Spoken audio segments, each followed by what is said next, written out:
बिस्मिल्लाहिर्रहमानिर्रहीम। नाज़रीन अस्सलाम वालेकुम, मैं हूँ इमरान वसीम।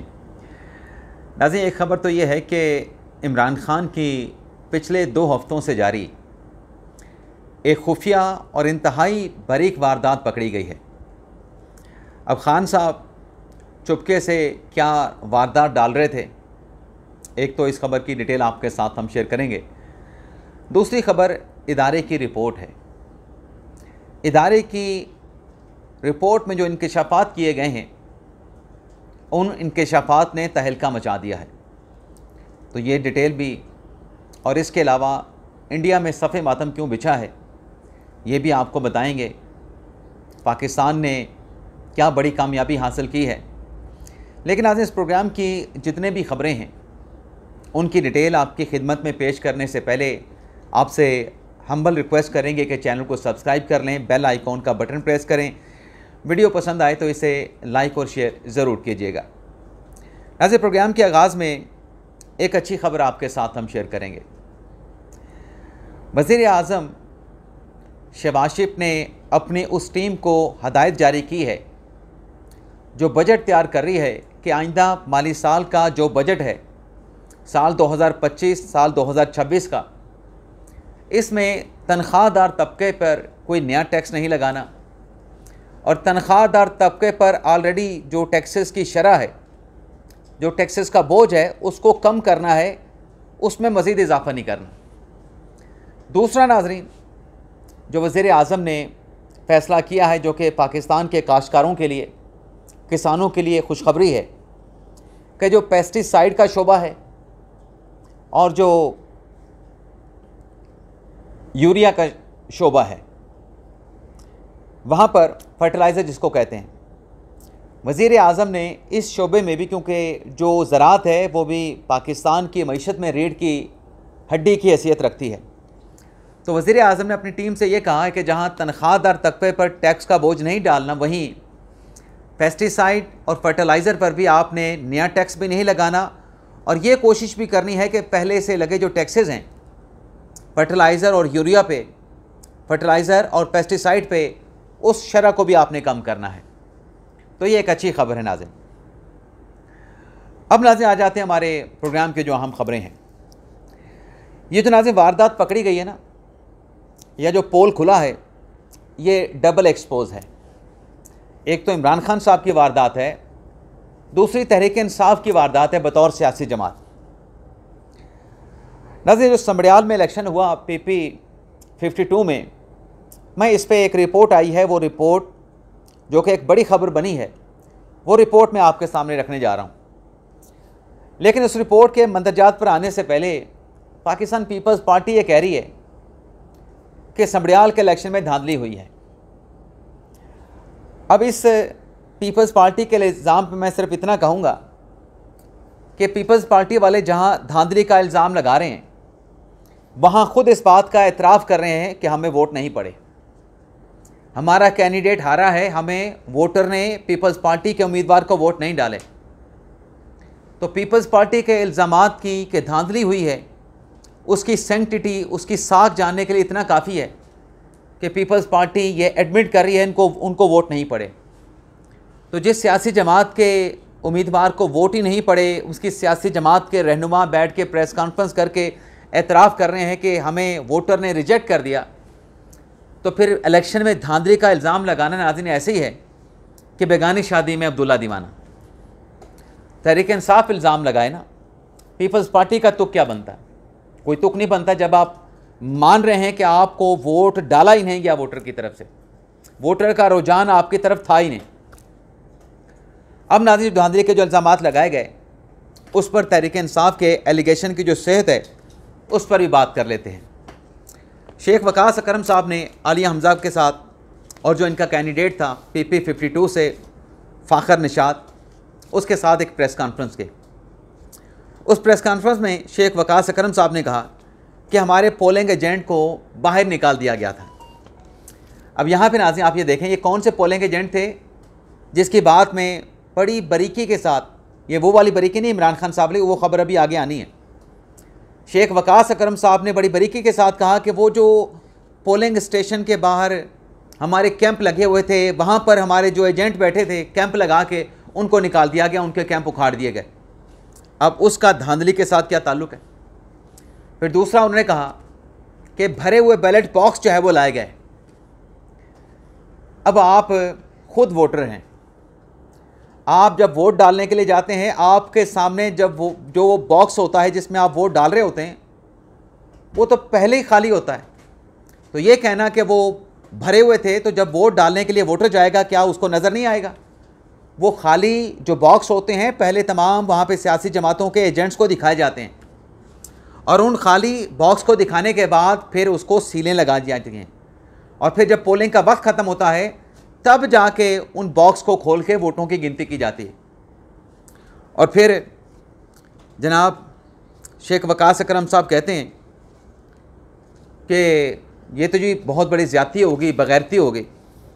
अब नाज़रीन, ये जो धांधली के जितने इल्ज़ामात लगाए गए इस पर रिपोर्ट आई है और ये रिपोर्ट मुरतब की है फाफन की तरफ से।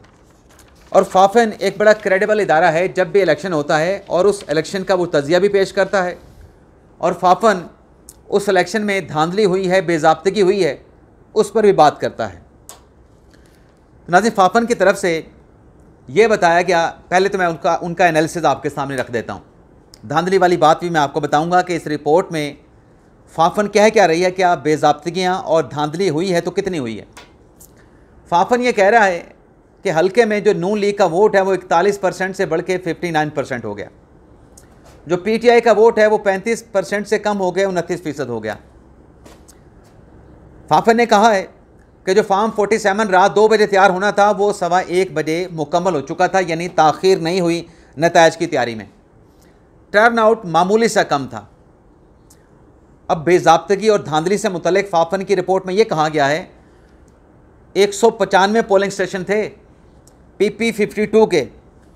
फाफन की रिपोर्ट कहती है कि सिर्फ एक पोलिंग स्टेशन के ऊपर पुलिस की जानिब से इलेक्शन के प्रोसेस में खलल डाला गया, पुलिस उसमें मुखल हुई, यानी 195 में से सिर्फ एक पोलिंग स्टेशन के ऊपर यह वाक़या पेश आया। यानी एक पोलिंग स्टेशन के रिज़ल्ट से नतीजा चेंज नहीं होता। क्यों चेंज नहीं होता? वैसे हो भी जाता, लेकिन यहाँ पे क्यों चेंज नहीं होता? यहाँ पर जो जीत का मार्जिन है नून लीग के कैंडिडेट का वो 39,684 का है। एक पोलिंग स्टेशन पे ज़्यादा से ज़्यादा वोट 600, 300, 1000, 1200, वो मुख्तलिफ पोलिंग स्टेशन के ऊपर मुख्तलिफ नंबर्स में वोटर की तादाद होती है, उस हिसाब से आपका वोट का मार्जिन वहाँ पे होता है, जीत का मार्जिन वहाँ पे होता है। लेकिन एक पोलिंग स्टेशन से 39,000 वोटों की जो एक बड़ी बढ़तरी है, भारी बढ़ती है, वो कम नहीं हो सकती। तो कहाँ पे गए आपके धांधली के इल्ज़ामात फाफन की इस रिपोर्ट के बाद, जिसमें कहा गया, क्योंकि तहरीक इंसाफ का ये भी कहना था कि वो जो पुलिस वालों ने हमारे पोलिंग एजेंट्स को पोलिंग स्टेशन से बाहर निकाल दिया, वो सिर्फ एक पोलिंग स्टेशन था, पोलिंग स्टेशन नंबर 169। बाकी हर जगह पे पोलिंग का प्रोसेस इंतहाई शानदार, पुरअमन रहा। तो एक तो नाज़रीन ये रिपोर्ट थी, इस चीज़ का पोल खुला है। दूसरा नाज़रीन, इमरान खान की तरफ से कल एक स्टेटमेंट दिया गया जो कि आके अलीमा खान साहबा ने बाहर आके मीडिया को बताया कि इमरान खान साहब ये कहते हैं कि जो चीफ़ इलेक्शन कमिश्नर हैं और इलेक्शन कमीशन के जो मेंबरान हैं ये गैर कानूनी तौर पे बैठे हैं, ये तो रिटायर्ड हो चुके हैं, इनको तो घर चले जाना चाहिए। खान साहब के स्टेटमेंट से पहले तहरीक इंसाफ ने स्पीकर साहब को ख़त लिखा था कि चीफ़ इलेक्शन कमिश्नर और 2 मेंबरान की तैनाती का प्रोसेस मुशावरत का अमल शुरू किया जाए। फिर ये इस्लामाबाद हाई कोर्ट में भी चले गए थे।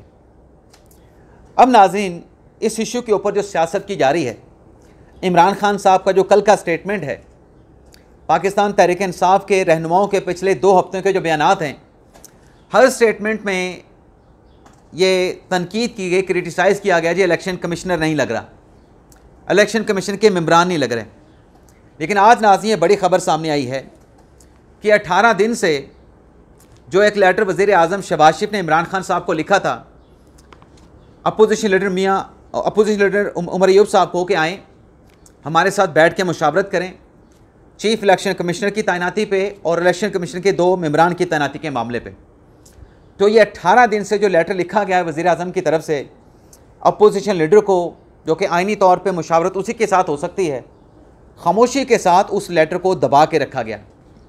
उस लेटर की कहानी बाहर नहीं आने दी गई, लेकिन उस लेटर के बावजूद मुशावरत के लिए कोई वज़ीर आज़म से बात नहीं की गई, लेकिन सियासत भरपूर की गई। यानी आप देखें ना कि खुफिया और बारीक वारदात ये है कि आप चीफ इलेक्शन कमिश्नर और 2 मेंबरान की तैनाती ना होने के मामले पे सियासत कर रहे हैं, लेकिन जो एक कानूनी तकाजा है, आइनी तकाजा है कि आप जाके वज़ीर आज़म के साथ इस मुशावरत के अमल का आगाज़ करें, आप मुशावरत के अमल में शामिल नहीं हो रहे। इसका मतलब है कि आप इन 2 ओहदों के ऊपर चीफ इलेक्शन कमिश्नर और मेंबरान की तैनाती नहीं चाहते। तो ये भी आज इनकी जो बारीक वारदात है वो भी तहरीक इंसाफ की पकड़ी गई है। अब नाज़रीन चलते हैं अगली खबर की तरफ।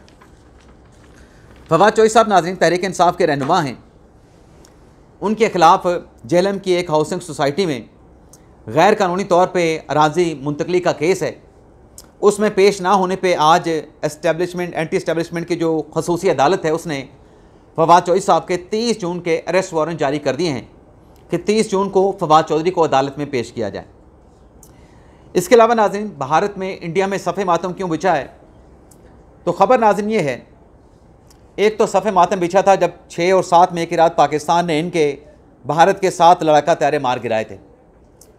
फिर इंडिया में सफ़े मातम बिछा था जब पाकिस्तान ने 10 मई को इंडिया ने पाकिस्तान के बेसेस को, पाकिस्तान के एयरपोर्ट को निशाना बनाया, और काउंटर अटैक में जब पाकिस्तान ने भारत के 26 मकामात पे हमला किया तो वो जो जवाब था पाकिस्तान का, और पाकिस्तान के जवाब की जो शिद्दत थी, जिस पर मोदी सरकार को सीज़ फायर की भीख इंडिया से अमेरिका से मांगनी पड़ी, वो दूसरा सफ़े मातम था जो कि इंडिया में बिछा था।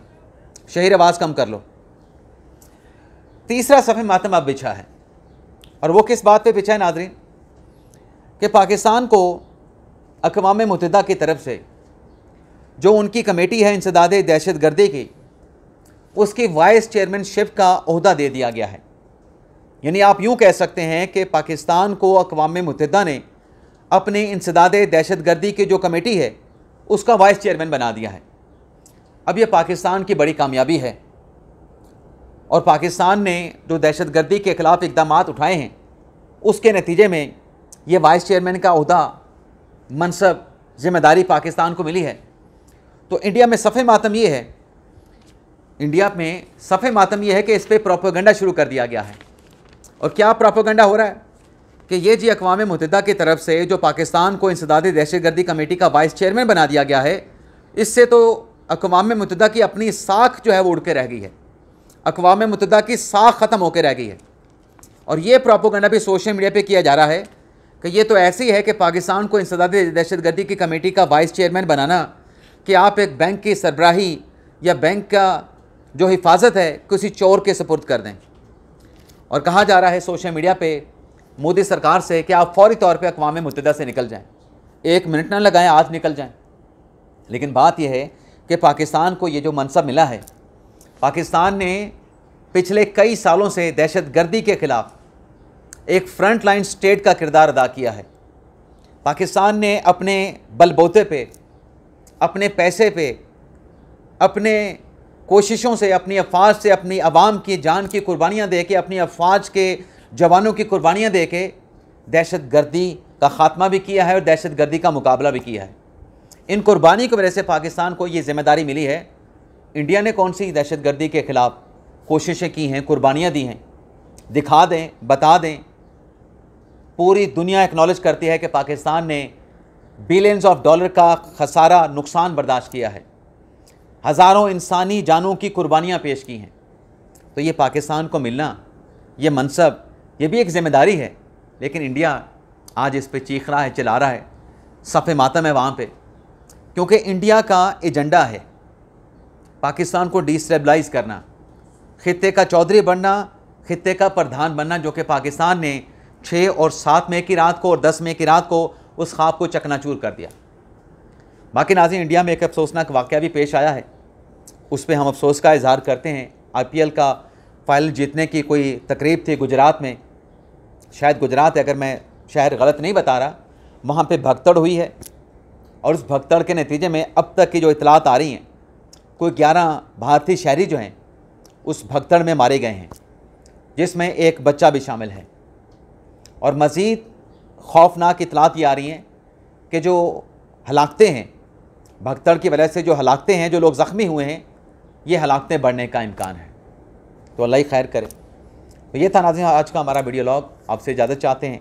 अल्लाह ताला हम सब का हामी नासर अपनी ढेर सारी दुआओं में याद रखिएगा। अल्लाह हाफ़िज़।